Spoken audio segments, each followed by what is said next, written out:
Okay, good morning. And before we start, we'll pray. Let's all stand. Let us pray in the name of the Father, and of the Son, and of the Holy Spirit. Amen. Almighty Father, as we gather here and do our task today, guide us and empower us with your wisdom so that we will be productive and joyful in performing everything in our activity. We pray that your angels protect our day. Do not let the weapons of the enemy prosper against us. Instead, cover us with your presence. Forgive us all our trespasses in Jesus' mighty name, and Blessed Mary, our Holy Mother. Amen. In the name of the Father, the Son, and the Holy Spirit. Amen. Okay, thank you. Backsec, please introduce the members of the BAC and determine if there is quorum.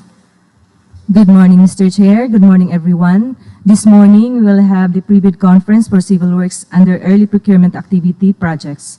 Before we start, let us acknowledge the presence of the Bids and Awards Committee, our chairperson and presider for this activity, Engineer Cherry Nazareno, together with the members, Engineer Warley Tolindio and Engineer Stephanie Membrebe, and also Architect Tito Gamosa. We are now in quorum, Mr. Chair. Okay, with the presence of the members of the Bids and Award Committee, I hereby declare this meeting to order.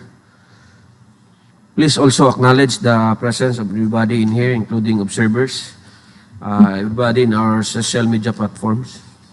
Likewise, we acknowledge the OIC Head, Procurement Unit, Engineer Grace Joy Racho, the BAC Secretariat members and staff, the members of the Technical Working Group, together with the Head, Mr. Jesse M. Laboca, with the Planning and Design presenters. For our observer, we invited a resident auditor, Attorney John Dave Macatol. Likewise, we sent invitation through email to Mr. Andres Bibisaya Jr., Regional Coordinator and Observer from Crimes and Corruption Watch International, Incorporated, and copy forwarded to Mr. Carlo Batalla, the Chairman President of Crimes and Corruption Watch. Also to Engineer Michael Salarda, President of Davao del Norte Constructors Association.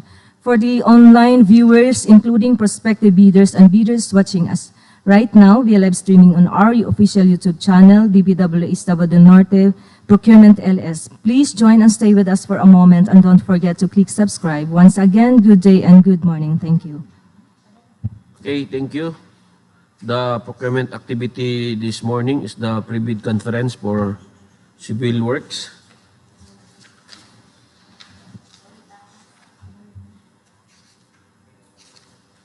Under invitation to bid, number 2025-003, in which we have 9 projects. Number 1 is the 25LC-0010 with a contract name of Barangay Liboganon Road leading to local beach resorts, Barangay Liboganon, Tagum City, Davao del Norte. Number 2 is the 25LC-0011 Dagohoy-Sitio, Paiton Road leading to Pabahay sa Lumad, Barangay Dagohoy, Talaingod, Davao del Norte, with an ABC of 9,800,000.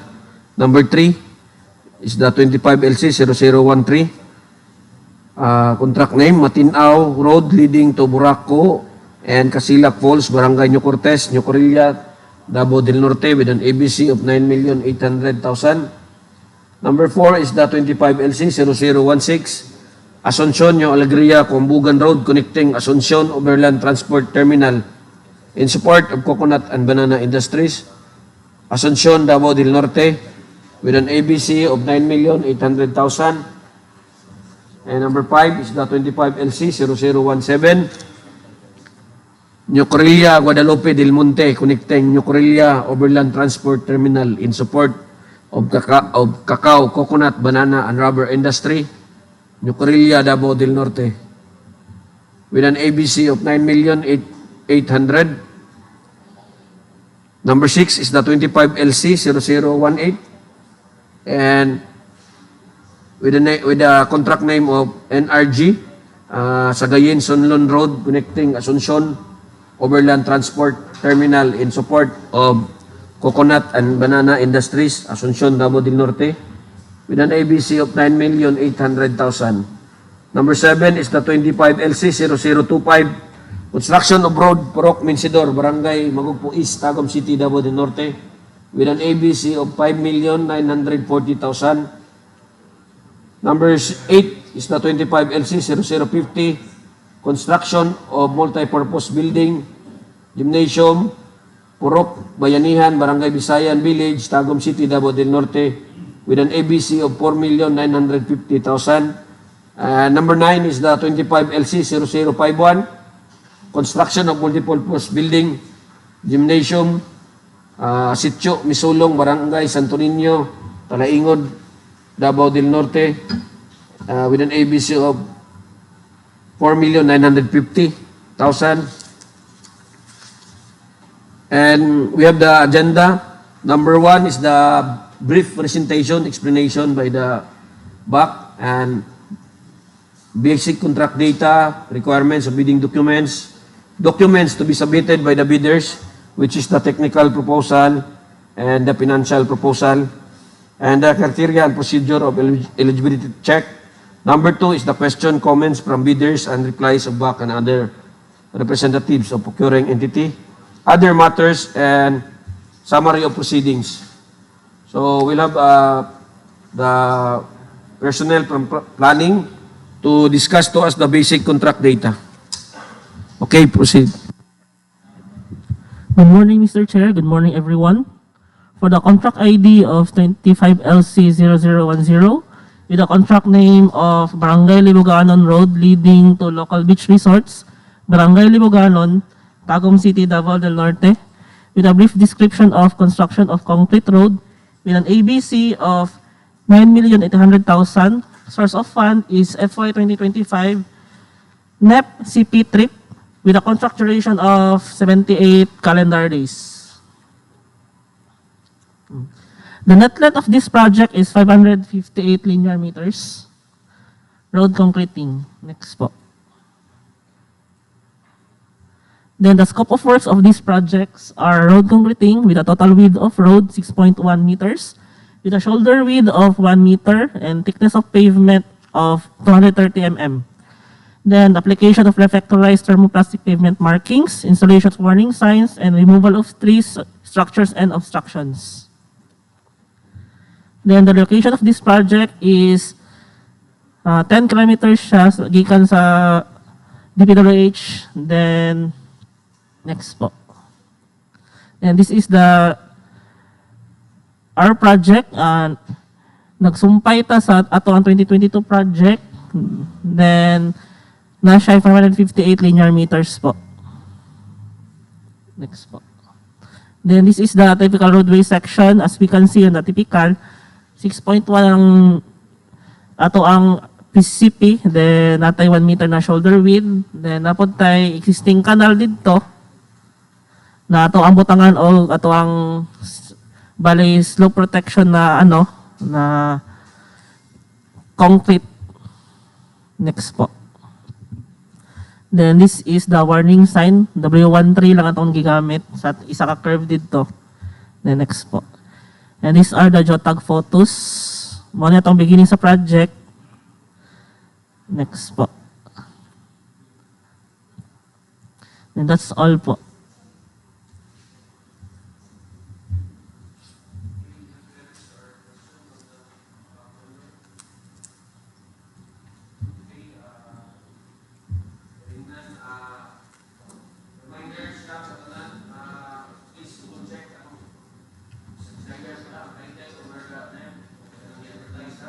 Yes po, sir. Thank you.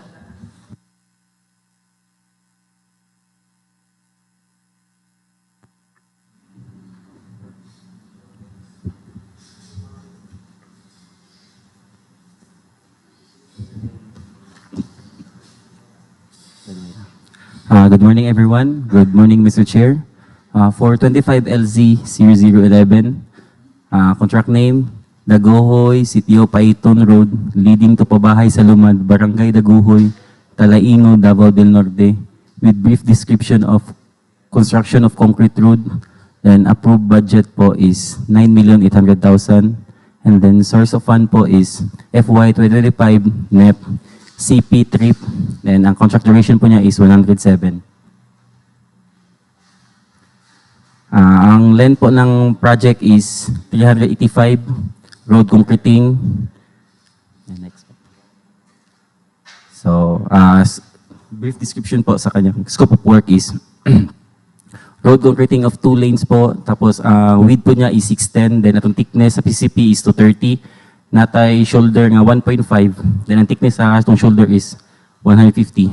Then removal of existing various trees, application of reflectorized thermoplastic pavement markings, installation of open line canal, installation of RCPC cross drain with stone, masonry, head wall and dam stone, installation of warning signs and chevrons. So this is a vicinity map. So atong beginning is katong end na to dati sa to ang existing diya nga kuan nga nahuman nga project. Ato itap and then ang end niya is padulong sa Barangay Simong. This typical road section. Normal crown na po siya sa cut and fill. Then next. Ito po yung sa may open catch basin po nga open type, then ay head wall o dam stone. Then ang RCPC nga i-remove natin is 24, that's ilisa na to og 36. Next slide po. Then next slide po. This is po the JOTAG photos. And next.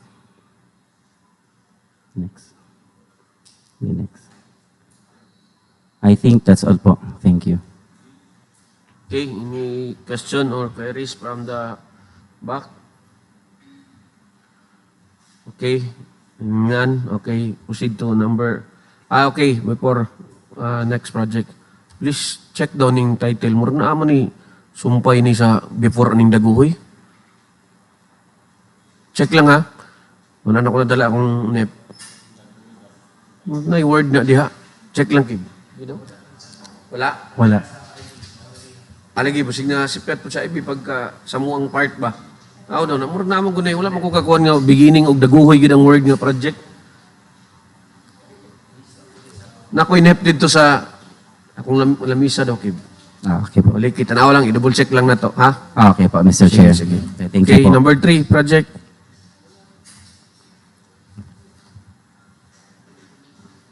Good morning once again. Good morning, everyone. On behalf of the designer, engineer Yolanmi Honrada, I hereby discuss for the contract ID number 25LC0013, Matin-ao Road leading to Burako and Casilak Falls, Barangay New Cortez, New Corella, Davao del Norte, with a brief description of construction of concrete road.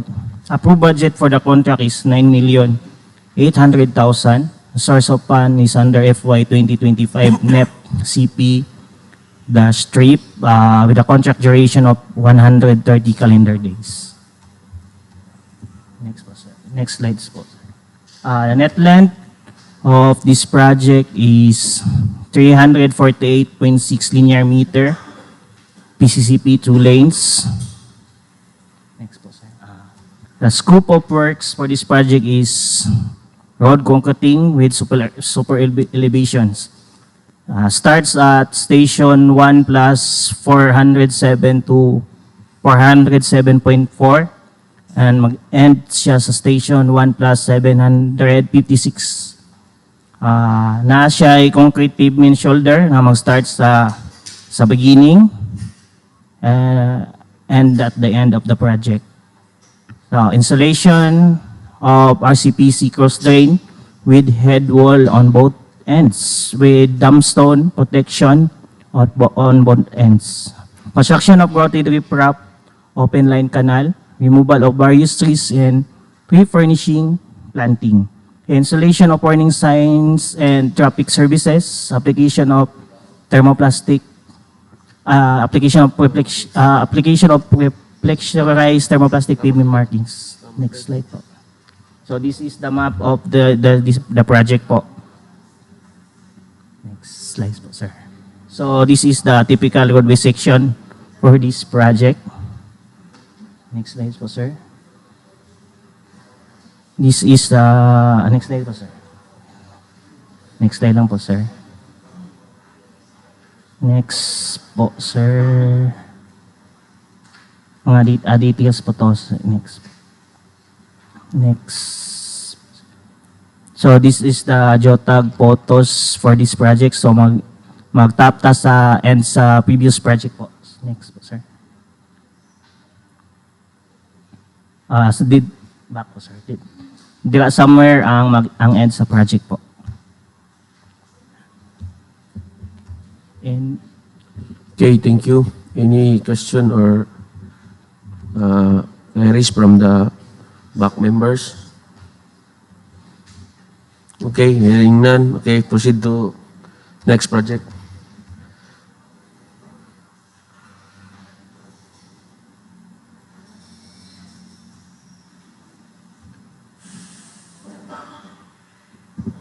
Good morning, everyone. Good morning, Mr. Chair. So, for contract ID number 25LC0016 with contract name Asuncion-New Alegria, Cuambogan, road connecting to Asuncion Overland Transport Terminal in support of coconut and banana industries, Asuncion, Davao del Norte. With brief description of construction of concrete road, approved budget for the contract is 9,800,000. Source of fund is FY 2025 NEP, CP Roll 8. Contract duration is 104 calendar days. 100.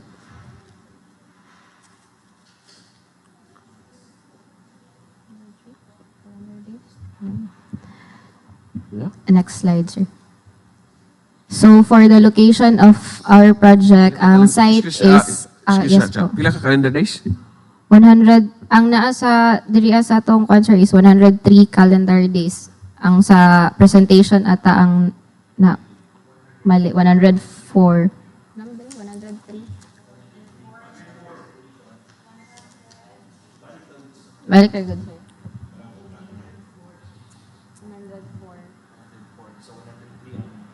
103. Oh.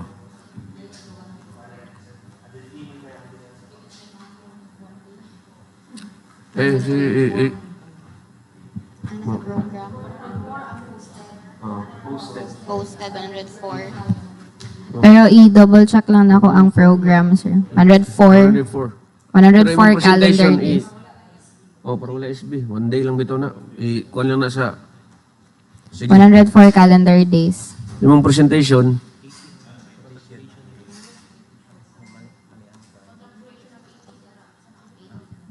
mag-change na diha. Change Pwede na. i-change na. Presentation lang na siya, sir, na mali. For change na, 100, yes po. Mag-change na ni mo bong. Noted, sir. 104 calendar days. Aragi, i-change yun diha karon ba? I-change na naka. Dili. Sige. I-sulti lang. Dili siya ma-change at concert kay medyo naay technicality sa to ang computer. Pero ang final jud na contract duration is 104 calendar days. So to proceed, ang atong location is 5.2 km from Tagum City Diversion Road. Next slide, sir. So ang beginning sa atong project is Station 00, tas mag-end siya atong concreting Station 0 plus 494. And mag-provide of 50 meters gravel transition ramp. Next slide, sir. So for the scope of work, we have concreting 280 mm thick and 3.35 per lane, wherein 2 lanes siya, then 494 linear meter.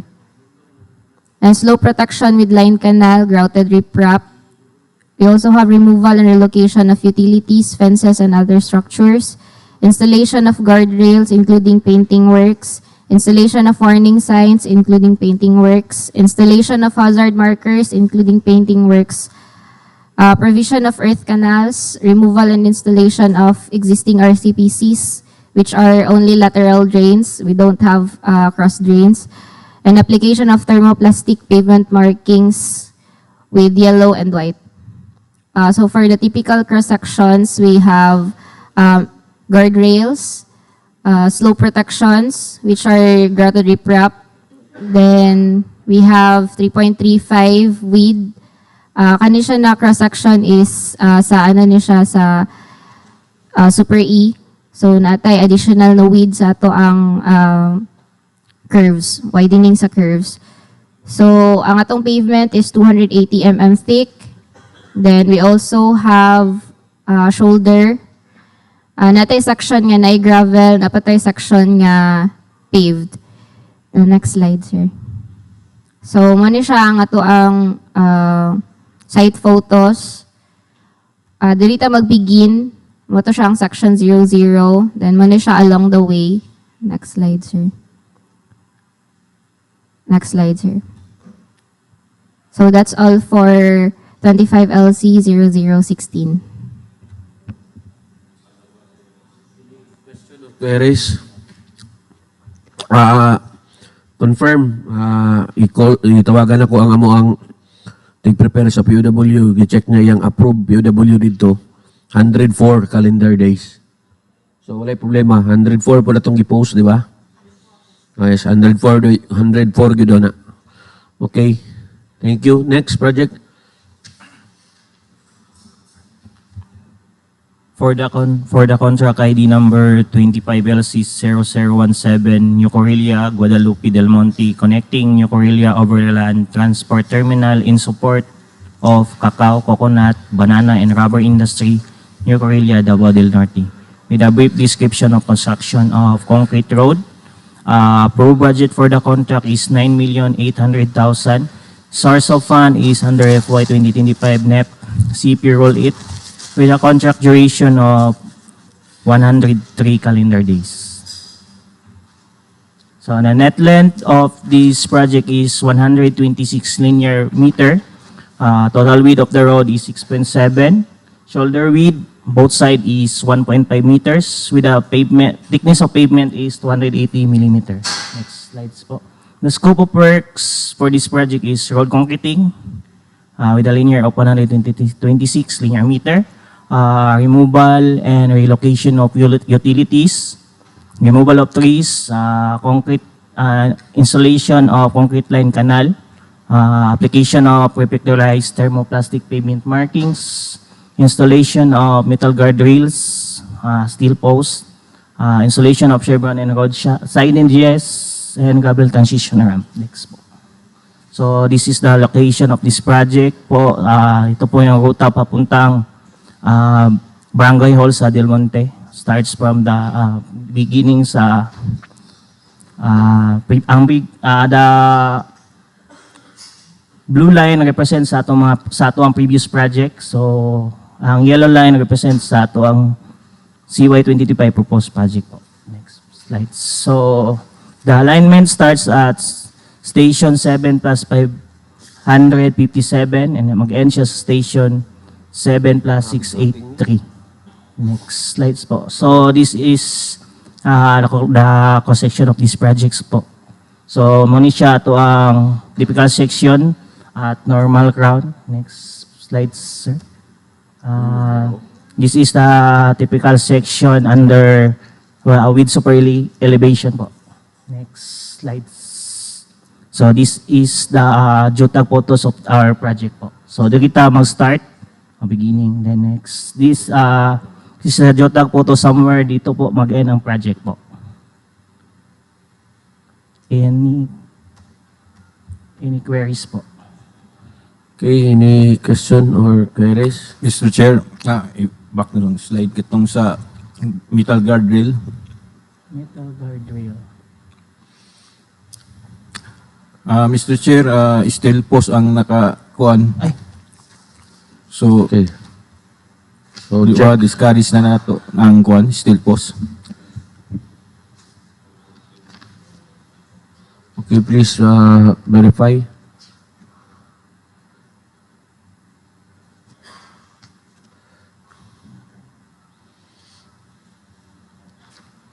Meron.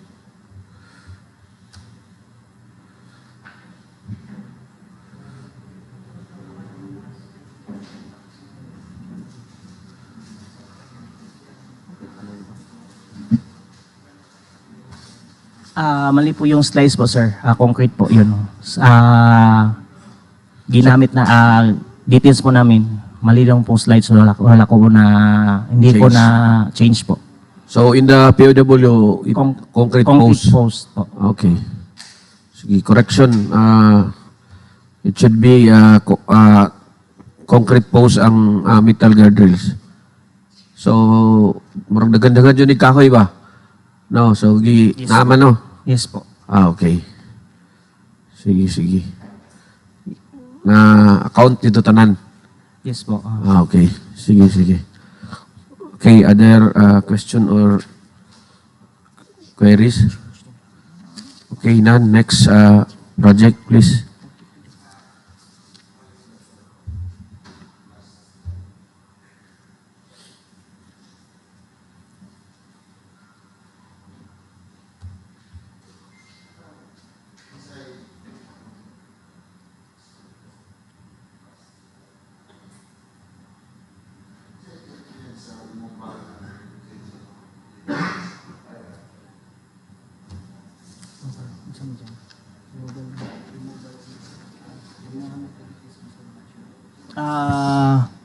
Steel, electrical, steel post.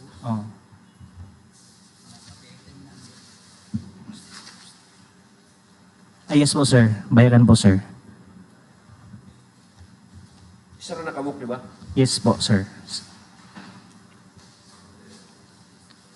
Electrical steel, already po.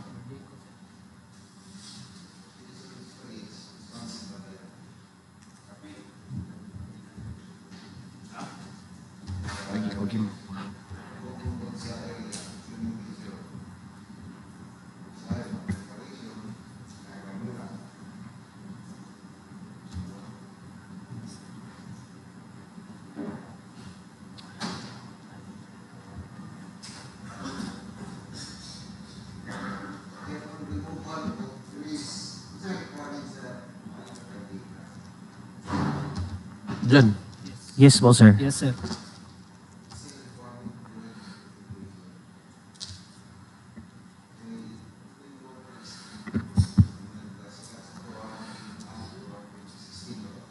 Yes, sir. 2018, sir. Furnish.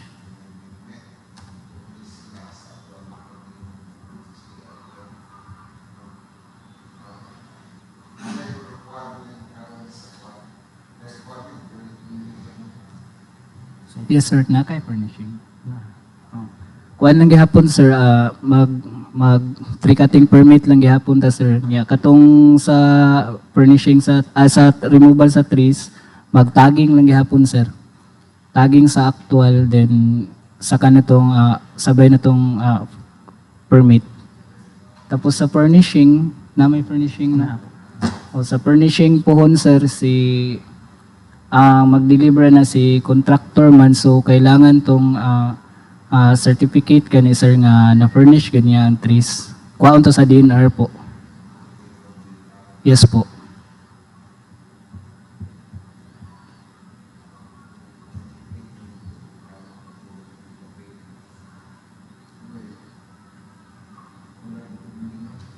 Enggak, sir.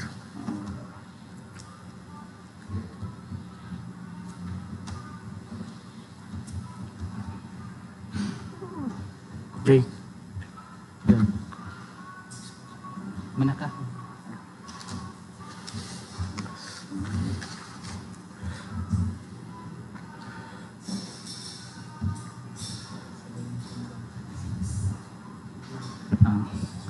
Hello, good morning again, everyone. For the contract ID number 25LC0018, contract name NRJ Sagayen-Sonlon, road connecting Asuncion Overland Transport Terminal in support of coconut, banana, and rice industries, Asuncion, Davao del Norte. Brief description is construction of concrete road with an ABC of 9,800,000 and source of fund is FY 2025 NEP CP Roll 8 with contract duration of 96 calendar days. Yes, tama. Pero kaning nasa kaning letter, mali ni 105 man gibutang. 96 ang tama.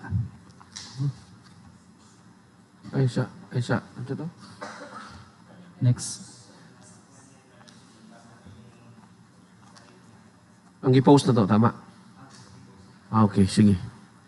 Next po. For the mao ni siya ang location sa project. So nanata karon sa barangay na Pungas. Beginning of project is 1 plus 480. End of project is 2 plus 004 with total length of 524 linear meter. So kanang balik sa sir. Kanang nakaoblo nga blow mo na tong beginning of katong sa pikas mo nang end. So kung mapansin ninyo na siya gap katong red dot sa ilalom, mo lang to ang existing karon nga concrete. So kanang nabilin karon is gap na siya. So sa amount gipili na to tong ang project is nagyoy impact. So naman diha ang community. So diha tong giuna. Next po. For the scope of works, we have concreting of 524 linear meter, removal and furnishing of trees, installation of cross drain with head wall and chute protection, installation of guardrails, correction, dili na ni siya GI post na change na ni into concrete post with end-piece bullnose ni siya. Then installation of hazard markers and road signs and application of reflectorized thermoplastic pavement markings. Next. So muna ito ang typical roadway section. So natay total width of road 6.7 with 1.5 meter shoulder, 0.28 meter thick. So correction sa kaning area is correction na to ang design. So muna siya ang ato ang typical normal crown. Next. For the Jota photos, muna siya ang ato ang beginning sa project. Establish na daan ang gravel road. Next sir. Then ato ang proposed nga end. Next po. End of presentation po. Thank you. Okay, thank you. Any question or queries from the body?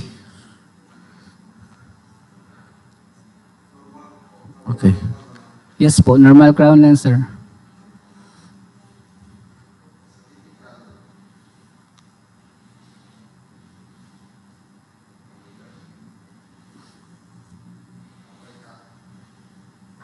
Sa side hits lang po.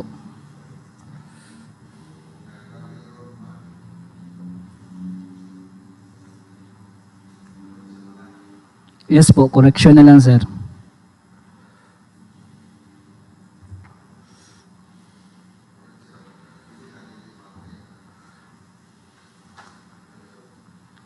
I-attain kaya po na to sir, ang sa base niya. Kaluton gyapon na to tong actual nga gravel road sir, 0.2 i-attain na to tong atuang sa base course then saka tong pavement.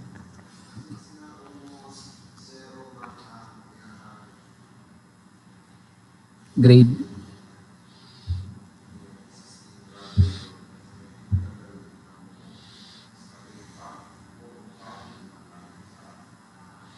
Mo excavate gyud ta sir kay wala man ta kabalo atong existing gravel road ug pila lang tong thickness nga good gani sir. Kaluton gyud nato tong 0.2.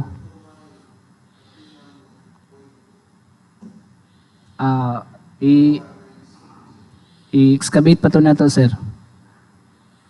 Sa iyahang sa design.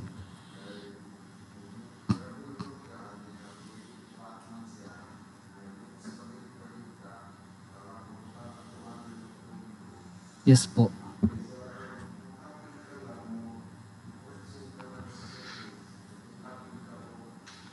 .28 200.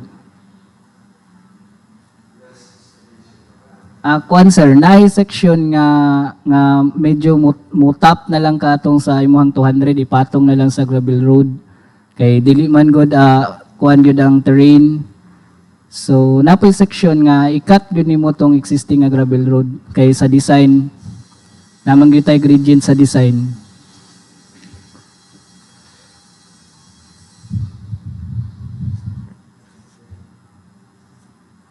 That's all, sir. Thank you. Okay, thank you. Next project, please.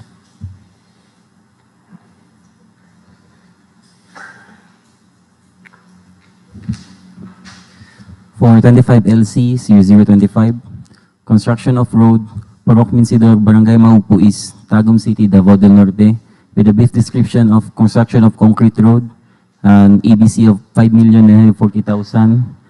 Source of fund is FY25 NEP, CP, BIP, then contract duration is 71. Atong project po is 2 section po. Ang first section po is, ang length niya is 155.70. And then the second section is 202, a total of 357.70. Correction lang, kung siya, construction of concrete road, sa presentation lang ang naay as patubulay dapat i-erase. Wala na erase. And then next po. Scope of work po, yun nga. 2 lanes po natin. Sa section 1 is, ang width niya is 610, then thickness is 230, with grabber shoulder sa kilid na 1.5, then thickness atong shoulder is 150. Then sa section 2 po, ang iyang width po is nag-varies tungod kay na siya existing na drainage. And then ang PCP thickness niya is 230 gihapon. Then application of reflectorized thermoplastic pavement markings. And then nagdungag taog item na cleaning and recondition of drainage structures kay para ang katong existing drainage atong mahinluan po. Next po. Visiting map po. Location po niya is, atong beginning section 1 is dito dapit sa Breeze, in front of Don Ricardo Breeze Central Elementary School. And then atong section 2 po is Purok Minsidor po, sa likod po ng NCCC Mall. Next po. These are the typical. Next po. Typical po sa section 2. And then next po. Geotag photos po is next. Ito po yung beginning natin. Nag-tap lang tatong kuan existing po. Then next po. Ito po yung section 2 natin hanggang 202 nga length po. Next po. Next po.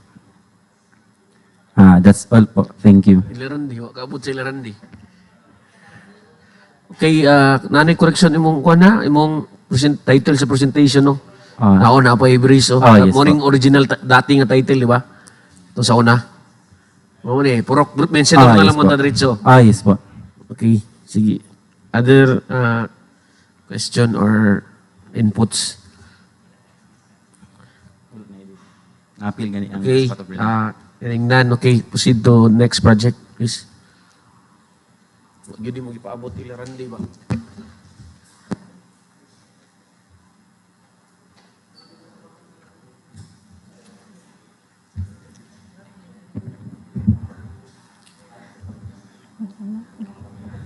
Good morning, everyone. Good morning, Mr. Chair. For the contract ID number 25LC0050, construction of multipurpose building, gymnasium, Purok Bayanihan, Barangay Visayan Village, Tagum City, Davao del Norte. A brief description, construction of gymnasium, an ABC of 4,950,000 under FY 2025, NEP, CP, BIP, and a contract duration of 120 calendar days.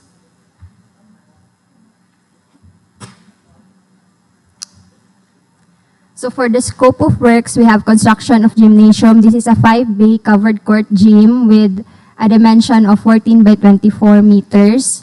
So we have to elevate the slab at 0.3 meters. Napod tayo firewall with steel fence sa isa ka side. Tapos complete structural masonry works, complete cement plaster finish, complete steel and masonry painting, complete rubberized floor paint, complete electrical works, and movable basketball rings and electronic basketball scoreboard, as well as roofing work such as steel fascia, flashing, and gutters sa isa ka side. And second sa to ang scope is ang renovation sa existing na stage. So mag-plaster ta ato and magpintura, pero ang pintura is a columns only, and i-replace pod ang mag-replace pod ta og roofing and a recognition plate. So this is the perspective of the gym. Since magsagad mong gud ta sa isa ka side sa property line, maonan magbutang ta og firewall which is 2.8 iyang height, then ang top na is ang steel fence. So these are the geotag photos. Okay, next. Next. And muna ang existing na stage nila. Next. Ang sample sa recognition plate. Next. And the proof of ownership. That would be all. Thank you.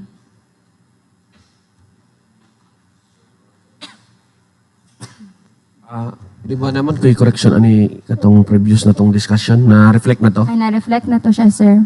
Okay, sige. Thank you. Oo. Okay, next. Kuha na to, sir. So in behalf of Engineer Dayo, I will present 25 LC 0051, construction of multipurpose building gymnasium, Sitio Bisolong, Barangay Santo Niño, Talaingod, Davao del Norte. A brief description, construction of gymnasium, an ABC of 4,950,000 under FY 2025, NEP CP BIP, and a contract duration of 120 calendar days.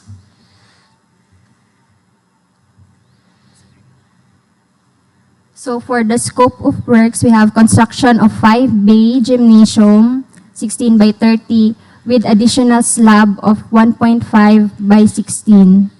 We have application of rubberized paint and surface preparation for the existing pavement, complete masonry or concrete painting and steel painting, complete electrical works with electronic scoreboard, solar street lights, and public address system. We also have removal of obstructions and the recognition plate. So this is the perspective of the gym, the floor plan. Next. And these are the geotag photos. Okay, next. Next. Okay. Ay, Sa sample to? sa electronic na basketball scoreboard. Misulong ni, no? Isa lang, sir. Yes po. Tama, katong dito sa ibabaw na. And the recognition plate.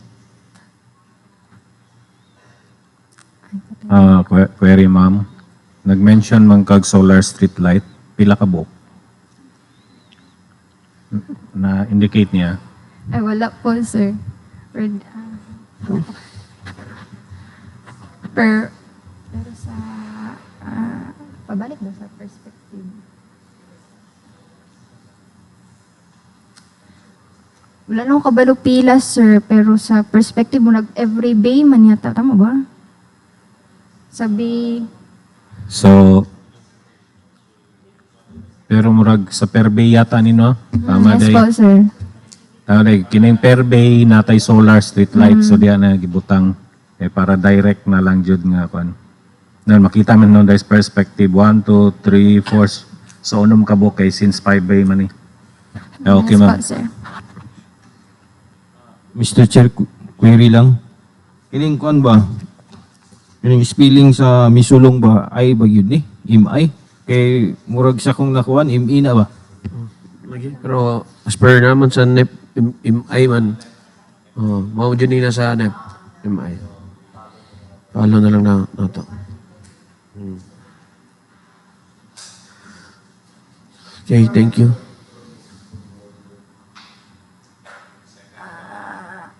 Marag,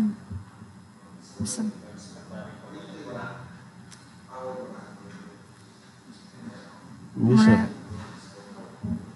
marag ana, sir. Kurente.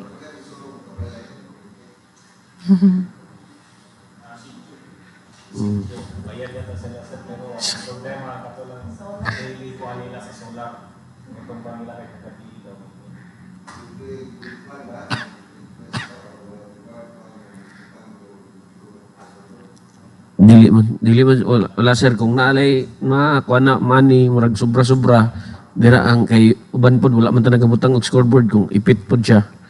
So mo ning nabutangan siya ni kay napoy.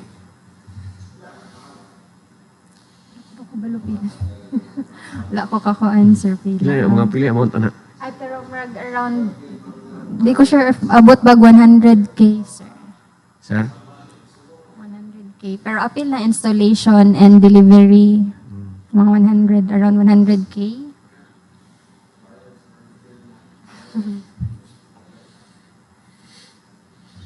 Hindi. Dapat hindi nga na. Hindi. Hindi, bantayan na yung anak. Sunod, sir. Sir? Taas na siya, sir. Dito gani sa katong gi-explohan gina to, sir. Ako to ganing nagkuwanta, katong exploration ta, ibabaw ato. Ibabaw pa ato gamay, sir. Naman to yung existing niya ng basketballan sa right side. Dito na napita, sir. Pagsaka na to sa Misulong Bridge, nya, lampas na atong gikalutan ni Dundun, unahan gamay lang yun, sir. Kita, sir. National ni, kaning kalsada ha, oh. Kaning kalsada, national ni. Oh.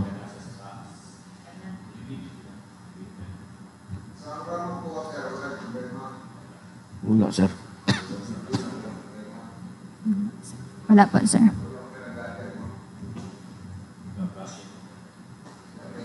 Wala, sir. Wala.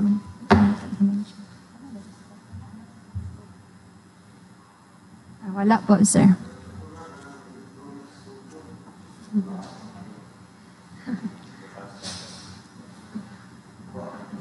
Ano, sir? Oo, blackboard. Saan mo na? Wala?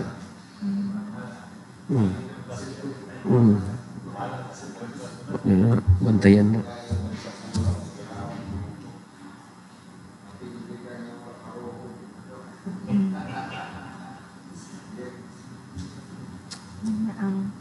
Yeah, for the proof of ownership, you need pa daw undertake for free and prior informed consent validation sa NCIP. That would be all. Thank you.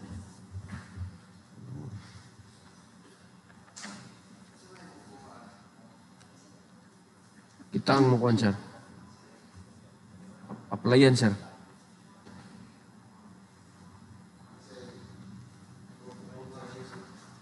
Yes, sir. Proof of ownership, sir. Transfer. Applyan na, sir, sa NCIP.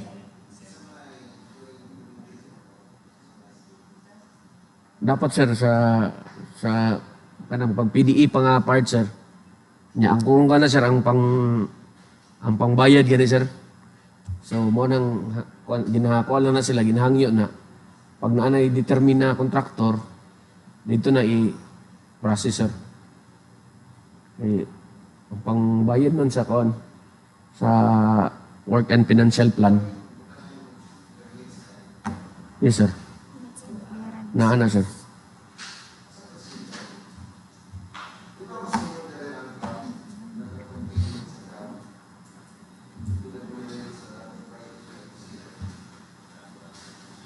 Direct uboy sa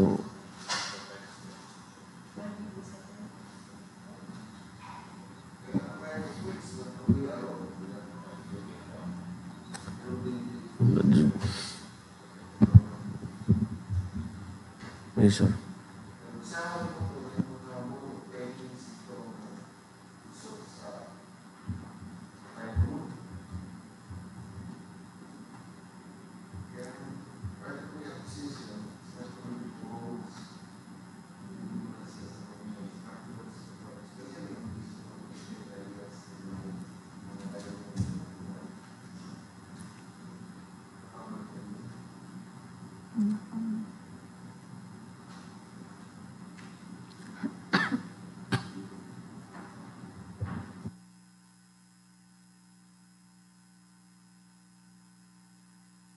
Ako ba?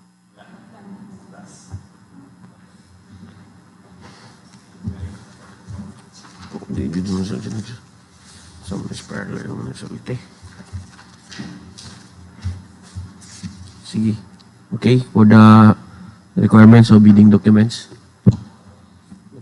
Good morning, Mr. Chair. Good morning, everyone. The requirements of bidding documents, including invitation to bid, instruction to bidders, eligibility requirements, eligibility data sheet, bid data sheet, general conditions of contract, special conditions of contract, specifications, drawings, bill of quantities, and forms. The bidding documents were posted in the DPWH website and PhilJeps. Changes will be posted in the bid bulletin and notices. The documents to be submitted by the bidder, technical and financial proposals.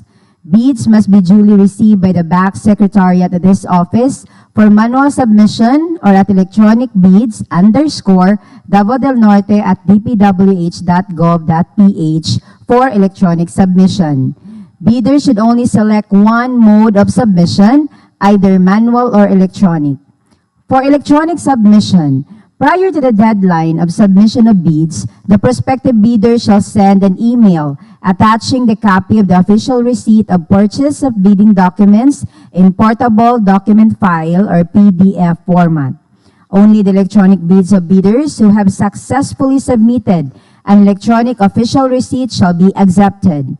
Prospective bidders shall prepare their bids in 2 file folders, each for the technical and financial components. Only during the actual opening of bid shall the bidder disclose the passwords for his electronic bid. This can be done by the bidder's authorized representative verbally in person, through phone call, online platforms, or through writing. For joint venture, the format of PCAB ID to be used by the bidder in naming their files shall be the PCAB ID of the lead member. The step-by-step detailed procedure of electronic submission is stipulated in the bidding documents, Clause 22, and in Department Order 87, Series of 2020. Also included in the Department Order are the steps for the modification of an electronic bid, non-participation in the bidding, withdrawal of electronic bid, and proper email subject, and the file name for each file to be submitted to designated email address. For the technical proposal, the basic eligibility requirement during the submission of bid is the PhilJeps, as per GPPB Resolution Number 15-2021, dated October 14, 2021, and Department Memorandum dated December 17, 2021, effective January 1, 2022, the BAC shall require the submission of the updated PhilJeps Certificate of Platinum Registration and Membership. As per revised IRR of RA 9184, Section 8-5-2, for the purpose of updating the Certificate of Registration and Membership, all Class A eligibility documents mentioned in this section supporting the veracity, authenticity, and validity of the certificate shall remain current and updated. The failure by the prospective bidder to update its certificate with the current and updated Class A eligibility documents shall result in the automatic suspension of the validity of its certificate until such time that all of the expired Class A eligibility documents has been updated. Please be reminded that submission of updated Class A documents in its bid to support the expired PhilJeps Certificate of Platinum Registration and Membership is no longer acceptable. The legal documents, valid PCAB license and registration, statement of all ongoing and completed government and private contracts, including contracts awarded but not yet started, statement of single largest completed contract, similar to the contract to be bid at least 50% of the ABC, net financial contracting capacity, computation and statement of total assets and liabilities, mayor's permit or business permit, tax clearance, audited financial statement, duly received by the BIR at least 2 years from bidding date, latest income tax and business tax returns, SEC for corporation, DTI for sole proprietorship, and CDA for cooperatives. For a corporation, there should be a secretary certificate, board resolution, duly notarized indicating the authorized and designated signing official, joint venture agreement, if applicable, which requires special PCAB license and registration with percentage of the 2 contractors. The bid security in prescribed form, amount, and validity period.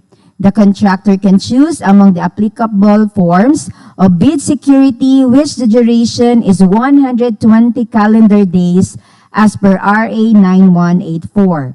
The bidder shall submit a bid securing declaration or any form of bid security in an amount not less than the required percentage of the ABC in accordance with the following schedule. Cash or cashier's manager's check issued by a universal or commercial bank, which is 2%.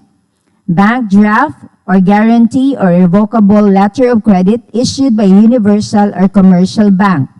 Surety bond, bid securing declaration. Any discrepancy in the amount, even a centavo, means non-compliant. If the validity exceeds 120 calendar days, the contractor should renew and submit a new bid securing declaration, considering that all legal, technical, and financial documents should still be valid during award. The project requirements. The bidder should attach the organizational chart for the contract to be bid, including the list of contractor's key personnel. See Clause 10-4 bid data sheet to be assigned to the contract. As per Department Order Number 9, Series of 2012, if a proposed key technical personnel is an employee of the bidder and working on another project at the time of the bidding, the bidder shall submit a certification that the personnel will be pulled out from the ongoing project once the bidder is awarded the contract, and he or she will be replaced with another person with equal or better qualifications as certified by the head of the implementing office. The bidder may propose a key technical personnel who is not its employee, provided that the said personnel is required to submit a certification that he or she will work for the bidder if it is awarded a contract under bidding. The said certification shall be included in the first envelope of the sealed bid. Pursuant to Department Order Number 148, Series of 2024, the full implementation and assigning only qualified and competent project engineers of the contractors and consultants in the implementation of DPWH projects shall take effect immediately, whereby the said accredited project engineers are subject to the following limits of assignments. Provisional project engineer is limited to 10 contracts located within the same region for simultaneous assignments, each costing not more than 100 million, but with an aggregate cost of 500 million. Project Engineer 1 is limited to 10 contracts located within the same region for simultaneous assignments, each costing not more than 150 million, but with an aggregate cost of 1 billion. And Project Engineer 2 is limited to 10 contracts located within the same region for simultaneous assignments, but with an aggregate cost of 1.5 billion.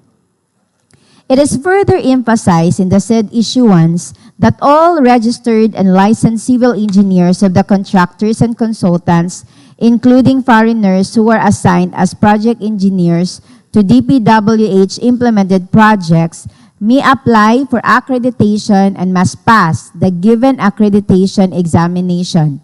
All government engineers are prohibited from applying for the accreditation while still employed by the government, including those in the NGAs, SUCs, JOCCs, LGUs, GFIs, and other governmental organizations.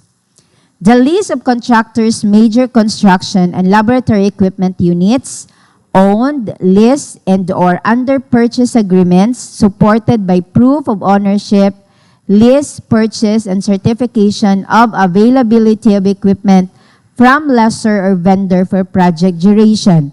See Clause 10-5 BDS. As per Department Order 58, Series of 2012, all prospective bidders are mandated to state in their bid documents a complete technical description of their pledged equipment, whether owned or leased, such as but not limited to the engine number, year model, chassis number, plate number, production capacity, and load capacity. In addition, the prospective bidder should also be required to state in their bid documents the particular place or site where the equipment are located as provided for under Department Order Number 9, Series of 2012. If any piece of equipment is not in the location, then the bidder shall be post-disqualified.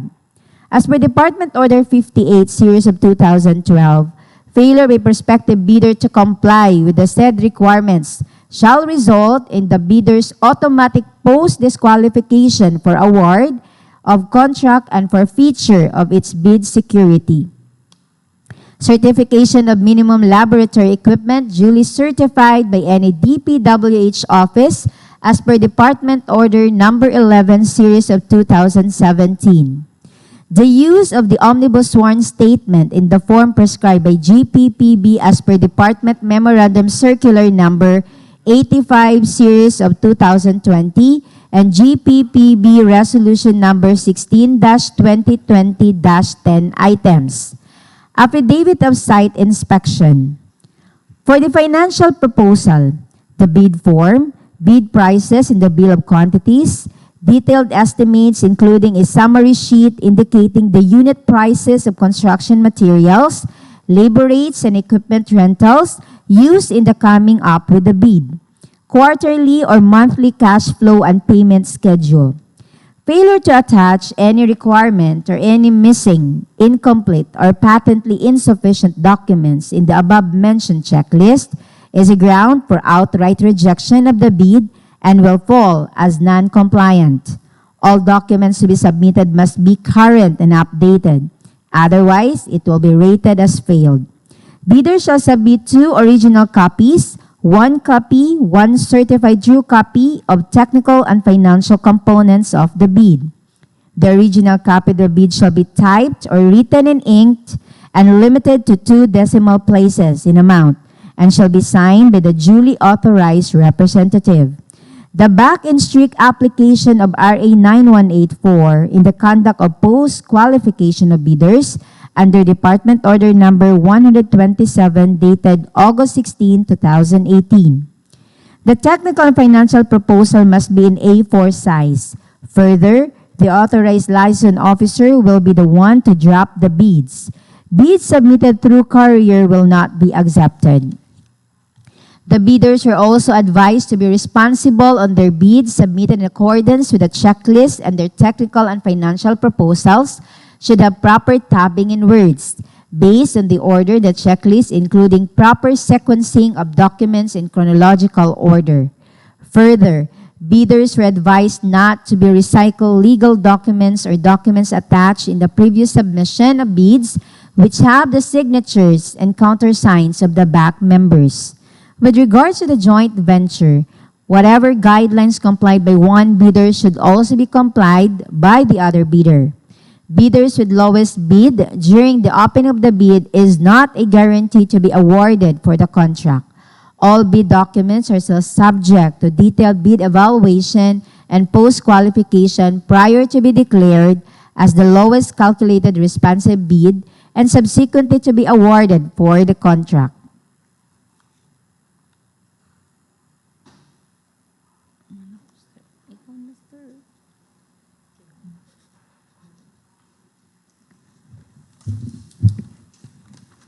Criteria and procedure for eligibility check, preliminary examination of bids, detailed evaluation of bids, post-qualification, deliberation recommending award and award.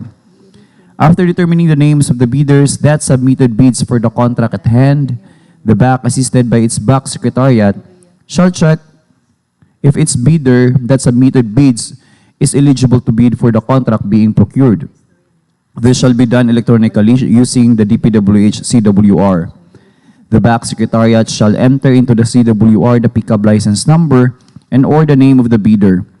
The CWR program will then electronically process and match the bidder's capability or eligibility data in the CWR. The computer program will automatically determine if the bidder meets the following eligibility requirements. First, the cost of the bidder's SLCC is at least 50% of the ABC of the project to be procured. And second, the bidder's NFCC is at least equal to ABC of the project to be procured. The program will also automatically generate the results of the eligibility check use Form DPWH INFR 29. The reasons for ineligibility will also be automatically shown in the notices of ineligibility. BAC will ascertain, based on a checklist of the required documents to be submitted using the pass or fail criterion during the preliminary and detailed bid evaluation. In addition, after the opening of the bids as per 2016 revised implementing rules and regulations, under Section 32.2, the BAC will conduct a detailed bid evaluation of all the bids using non-discretionary criteria, wherein it requires the completeness of the bid. The same will be applied to detailed checking or evaluation of technical proposal. Then the bidder rated as the lowest calculated bid will undergo post-qualification. Once post-qualified, the bidder will be determined as the lowest calculated responsive bid and subsequently to be awarded for the contract. For the post-qualification, the bidders were advised to read Department Order Number 127, Series of 2018 and other issuances relative to this matter, since the BAC will be very keen and strict on the conduct of post-qualification process. As per the said Department Order, the contractor will not be awarded with a certain project if it has a negative slippage of at least 15% in a single contract or at least 10% in 2 or more contracts. Failure of the contractor to commence repair works on ongoing contracts within 7 days and to complete them within 30 days after receipt of the procuring entity's notice of defects and deficiencies, or failure of the contractor to commence repair works on contracts with pending certificate of acceptance within 30 days and to complete the works within 90 days after receipt of the procuring entity's notice of defects and failures, or substandard quality of work as per contract plans and specifications, or unsatisfactory performance of the contractor's obligations as per contract terms and conditions at the time of inspection, or liquidated damages currently imposed on the contractor. During post-qualification, even though the contractor is the lowest bidder, still it is subject for the further verification to ensure the compliance of the requirements of the contract. With that, we will be sending you a letter being the lowest calculated responsive bid. Moreover, the qualification of the experience of the key technical personnel is subject for verification as part of the post-qualification process. The BAC, with the assistance of the equipment verification team, will be strict on the compliance of the equipment as part of post-qualification as per Department Order Number 127, Series of 2018. The equipment verification team will conduct an inspection and verification of the equipment pledged by the bidder, including other documents to be evaluated. For the balanced and unbalanced bids, during the evaluation of the bids, the BAC TWG shall take note on any unbalanced bids on early works and other items for unit price contracts. Unbalanced bids are defined as those where the total bid price for a major pay item is more than 50% of the corresponding cost of that pay item in the ABC. A major pay item is defined as that whose cost in the ABC is 20% or more of the total ABC. If there is no such pay item, then the major pay items are defined as the 2 pay items in the ABC with the highest total cost. Unbalanced bids also include those with a minor pay item whose cost in the ABC is more than 5% of the total ABC, and where the corresponding bid price for that pay item is more than 100% of the ABC for that item. For unbalanced bids, during the implementation of the contract works, the payment for these major and minor pay items shall be made initially at the unit prices in the ABC, and the remainder, contract unit price minus ABC unit price for the major pay item, shall be paid when the work under major pay item is completed.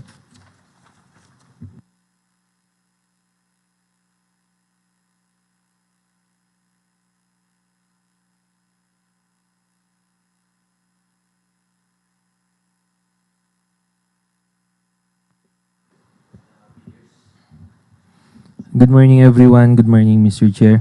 There are 18 views, 3 concurrent viewers, 3 likes, and there is no comment, Mr. Chair.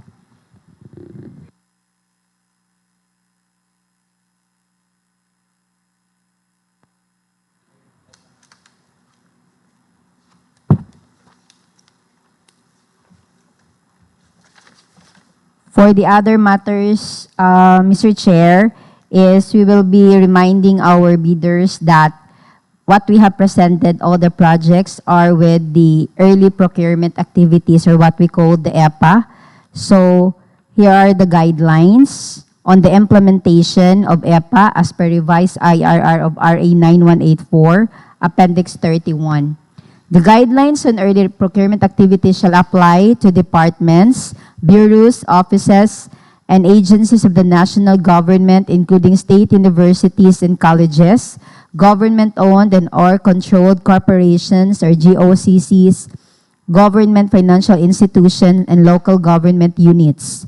This guideline shall cover all types of procurement for goods, infrastructure projects, and consulting services funded out or by the General Appropriation Act or GAA.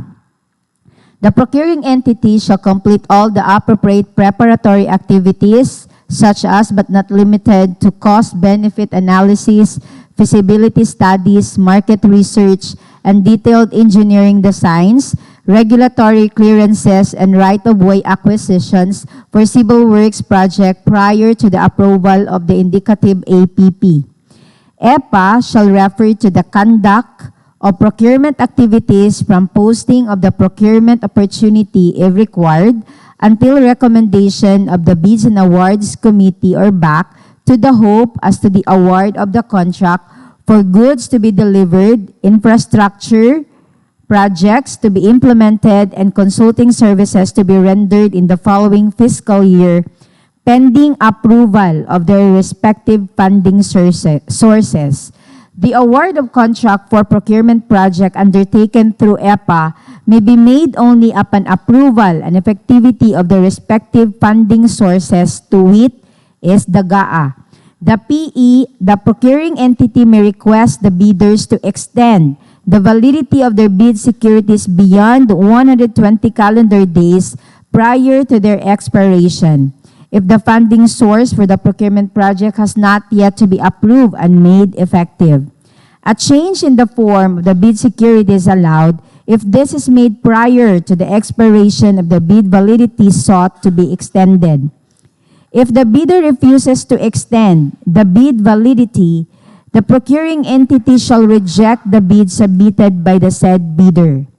As soon as the funding source for the procurement project has been approved, regardless of the stage of the EPA, the indicative APP shall be revised and approved in accordance with Section 7-2 of the 2016 Revised IRR of RA 9184. Upon approval of the APP and the commencement of the running of the period to award the contract and complete the procurement process, the HOPE may approve or disapprove the recommendation of the BAC. In case of approval, the HOPE shall issue the notice of award to the lowest calculated responsive bid or highest rated responsive bid, as the case may be, and thereafter sign the contract. In case of disapproval, the HOPE shall notify the BAC and the bidder in writing of such decision and the grounds thereof, which shall be any of the grounds provided for under Section 41 of the 2016 Revised IRR of RA 9184. Notwithstanding the mandatory procurement timelines provided in Section 37 of RA number 9184, procurement projects undertaken through EPA may be awarded upon approval and effectivity of the GAA. If the amount authorized for a procurement project has been reduced, the procuring entity may still make an award if the contract price to be awarded is within the amount authorized in the GAA. The HOPE shall not award any procurement project if the amount therefore has been withdrawn or in the event the amount authorized in the GAA. In all instances, the HOPE has the authority to exercise the reservation clause under Section 41 of RA 9184, which grants the HOPE the right not to award the contract if for any justifiable and reasonable ground the award of the contract will not redound to the benefit of the government. Notwithstanding the approval and effectivity of the GAA, the procuring entity shall not award contracts for procurement projects requiring special allotment release order or sub-allotment release order until the same has been issued, secured, or released. For the given scope of work in the contract as awarded, all bid prices shall be considered as fixed prices and therefore not subject to price adjustment and escalation during contract implementation, except under extraordinary circumstances and upon prior approval of the GPPB, or when a treaty of international or executive agreement expressly allows it pursuant to Section 4 or as stated in Rule 19, contract prices and warranties of this IRR. Validity of the eligibility requirements prior to the award of contract is required.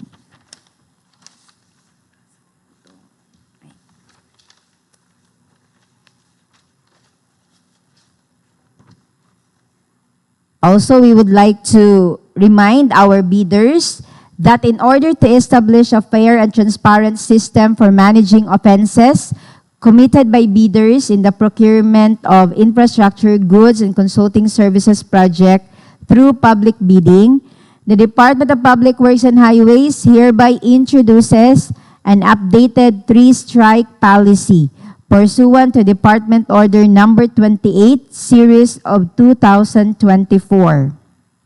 Adhering to Section 69-1-I of the 2016 Revised Implementing Rules and Regulation of Republic Act Number 9184. So there are classification of offenses that triggers the three-strike policy and exceptions.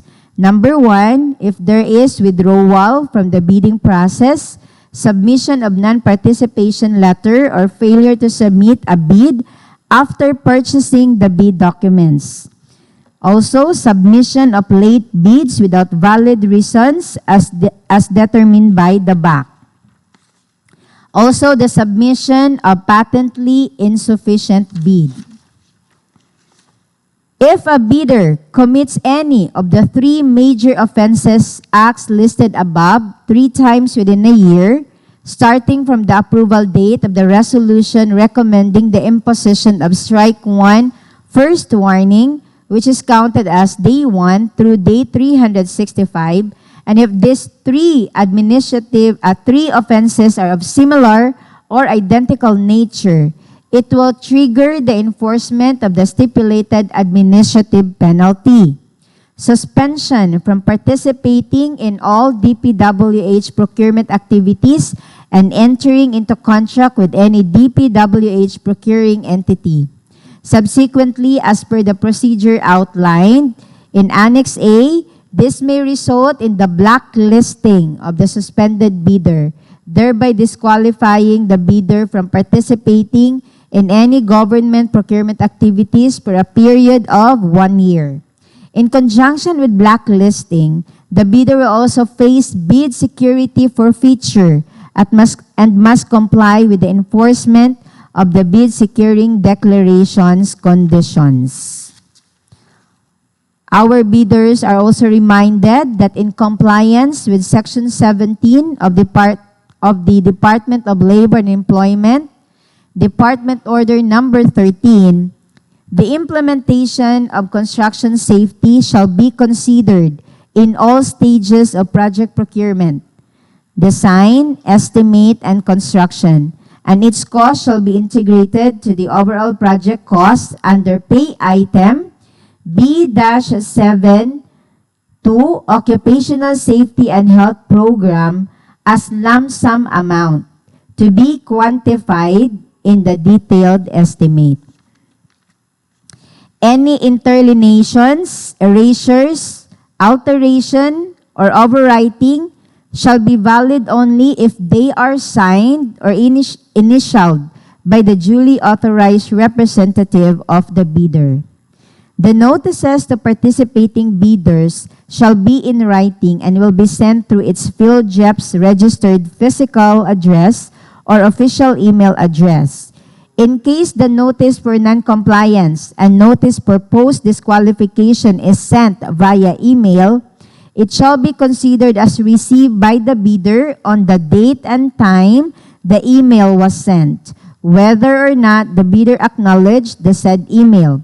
It shall be the participating bidder's responsibility to check his or her email for the purpose. That's all, Mr. Chair.